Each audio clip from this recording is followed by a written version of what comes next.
Sir आजकल आप चर्चाओं में हैं, खासकर लोग आपके पास आते हैं मन्नतें मांगने, आप उनको आशीर्वाद देते हैं। जब आशीर्वाद वो पूरा नहीं होता है लोग आपस में लड़ झगड़ बैठते हैं। और आज के जो विवाद चल रहा है इसके ऊपर आप क्या कुछ कहना चाहेंगे? देखो, विवाद तो जांच का विषय है, वो तो जांच हो रही, पुलिस जांच कर रही है, एजेंसी जांच कर रही है सारी। वो तो खुद ही पता लग जाएगा, दूध का दूध पानी का पानी हो ही जाएगा, हो ही गया है कि किस तरह से प्लान्ड वे में आकर के एक षड्यंत्र करके, साजिश करके और सनातन धर्म को बदनाम करने के लिए, सनातनियों को बदनाम करने के लिए ये पूरा कुचक्र रचा गया। क्योंकि दरबार जो काम कर रहा है वो अभी तक चूंकि हुआ नहीं इस कलयुग में, तो वो विद्या है, सनातन विद्या है, आज की नहीं, हमारे ऋषि मुनियों की विद्या है, जिसको लोग हमारे महापुरुष करते रहे और सफलतापूर्वक करते रहे। तो अभी तक उसकी साइंस तो थी, लेकिन उसकी जो है उसके द्वारा लाभ प्राप्त किया जाए ये प्रकाश में नहीं था, पहले होता रहा युगों में। तो नई चीज है सामने, तो अब लोग किससे कंपेयर करें, तो उनको लगता है कि पता नहीं क्या है। तो समझने की आवश्यकता है इसको। हम तो सभी को आमंत्रित करते हैं, सभी लोगों को, अपने जितने हमारे गुरुजन हैं, हमारे सनातन के भी लोग हैं, हमारे सनातन धर्म का विरोध करने वाले खास तौर से, उनका भी स्वागत करते हैं कि वह करके समझें और सनातन की शक्ति को साक्षात अनुभव करें। उसके बाद ही उनको कुछ समझ में आएगा, बाहर से समझ में नहीं आएगा। संतरा कभी खाया नहीं, संतरा के बारे में बयान दे रहे हैं। तो आए, स्वागत है। कोई चीज है जो मानव जाति के लिए सृष्टि ने अपना हृदय खोला है, तो उसको स्वागत करना सब लोग, इतनी बात है। और क्या, अभी आप नहीं समझ रहे हो तो चिल्ला रहे हो, समझ जाओगे तो आप खुद ही कहोगे बहुत अच्छा है, हमें इसका स्वागत करना है, बढ़ाना है, विस्तार करना है। कैसे समझें? अनुभव से।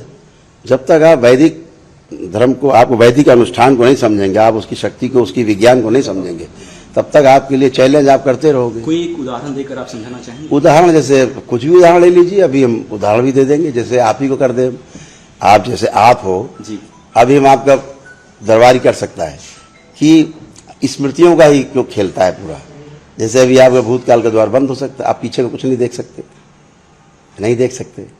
जैसे आप 3 बार भूले नमः शिवाय, अभी आप पीछे देखना बंद कर दोगे, आपको पीछे को कुछ दिखेगा ही नहीं, बाहर जी सभी। ठीक है सर, इन सबसे धर्म का कि फिर से वो उसको उत्कृष्ट स्थान पे पहुंचाया जाए जो धर्म हमारा है, और कई लोग इसका विरोध कर रहे हैं, तो वैसे लोगों के लिए क्या कुछ कहना चाहेंगे? यही तो मैं कह रहा हूँ, जैसे मैंने आपसे कहा कि पीछे का दिखना बंद हो जाएगा।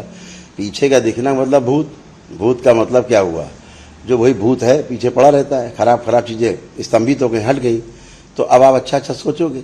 अभी वही तो समस्या है ना कि भूतकाल की तमाम चीजें दिमाग में घुसी हुई हैं उल्टी सीधी, उन्हीं के आधार पर आधी बात करता है। अच्छी बातें रहेगी तो अच्छी बात करेगा। तो यही तो कर रहा है दरबार कि आप जो भी सामने आता है उसकी गंदगी खत्म हो जाती है, पीछे की सब गंदगी खत्म, वर्तमान में रहता है, भविष्य की चिंता भी खत्म हो जाती है। स्मृतियों का संसार है, स्मृति के आधार पर हम जीते हैं, स्मृति के आधार पर हमारा पुनर्जन्म होता है, स्मृति के आधार पर पूरा हमारा जीवन काल रहता है, और स्मृति के आधार पर फिर से हम दोबारा जन्म लेंगे। अगर एक भी स्मृति शेष है, हमारी मुक्ति 84 लाख योनियों में नहीं है। इसलिए समस्त स्मृतियों की मुक्ति, सारे कर्म भोग कर्म भी नष्ट हो जाए गुरु कृपा से। ये सब गुरु कृपा से ही संभव है, दूसरा कोई रास्ता नहीं है, इंडिविजुअल कुछ भी नहीं है। तो गुरु कृपा से सब हो रहा है, गुरु कृपा से ही सब रहस्य खुल रहे हैं, खुले हैं प्रकृति ने अपने, जिनको हम रहस्य कहते हैं, नियम है एक्चुअली में, हम नहीं जानते उन नियमों को, तो रहस्य लगता है। तो सृष्टि ने क्या किया, नियम को खोल दिया है, हमने समझ लिया है। तो इसीलिए तो मैं कह रहा हूँ कि धर्म को समझने के लिए व्यवस्था को समझना जरूरी है। व्यवस्था ही तो धर्म है, व्यवस्था को हम नहीं समझेंगे, धर्म कहाँ समझ में आएगा। हम सूरज को नहीं समझते, चंद्रमा को नहीं समझते, माने बैठे हैं कि ठीक हो रहा है, सब ऐसे ही होगा, ऐसे नहीं होगा। एक व्यवस्था है, व्यवस्था के अंतर्गत सब कुछ है और सब कुछ होना है, घटित हो रहा है। हम घटा नहीं रहे, कुछ जोड़ नहीं रहे, कर भी नहीं सकते, ये सब हो रहा है। होने में हमारा रोल कितना अच्छा हो जाए, बस यही तो धर्म को हम आगे बढ़ाएंगे, उतना अच्छा धार्मिक होगा। और क्या, धार्मिक का मतलब यही है कि जो हो रहा है उसमें हम शामिल रहें और उसमें अपना रोल और अच्छा प्ले कर पाए, वही धार्मिकता है।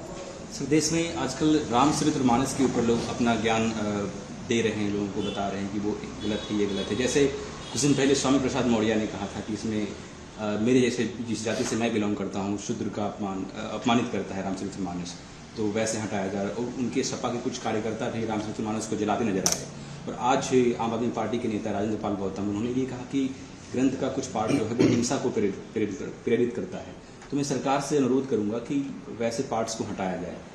तो इस पे क्या कुछ कहना देखिए बात सुनिए, राजनीतिक लोग हैं, ठीक है ना, राजनीतिक उनका अपना स्वभाव है, उनका स्वभाव है चीज़ों को अपने हिसाब से विश्लेषण करना, वो अपने हिसाब से कर रहे हैं। ये धार्मिक लोगों का मुद्दा है, ये धर्माचार्यों का मुद्दा है, ठीक है ना। आए बैठे शास्त्रार्थ करें, बात करें, हमारे धर्माचार्य हैं, उनसे रामायण का, श्री रामचरितमानस के बारे में समझें तो पहले पूरी बात। अभी तो रामचरितमानस का जो हमारी श्री रामचरितमानस का पन्ना नहीं पढ़ा होगा बेचारों ने, समय कहाँ उनके पास राजनीति से। तो पहले पढ़ें, देखें, समझें, उसके बाद ही टिप्पणी उचित होती है। इसके लिए उन्हें धर्माचार्यों के शरण में आना होगा, गुरुओं की शरण में जाना होगा और श्री रामचरितमानस को ठीक से अध्ययन करना होगा। कौन सी बात प्रसंगवश कब कही जाती है, ठीक है ना, वो उसका उसी का उद्देश्य प्रसंगवश और मौके का मेन चीज होता है कि कहा किस मौके पर कहा गया इसको धक्का देके बाहर निकालो, किस मौके पर कहा गया इसको भाई अंदर लाओ, मौके की बात है ना। तो अभी जो एक बार हमारे माननीय मुख्यमंत्री जी ने कहा है, अच्छे सदन में सुख सिखाया है, बताया है, तो मेरे ख्याल से सद्बुद्धि आ गई होगी उन्हें, अच्छे से विश्लेषण क्योंकि उन्होंने किया है विश्लेषण। सर बागेश्वर बाबा के बारे में क्या सोचते हैं आप?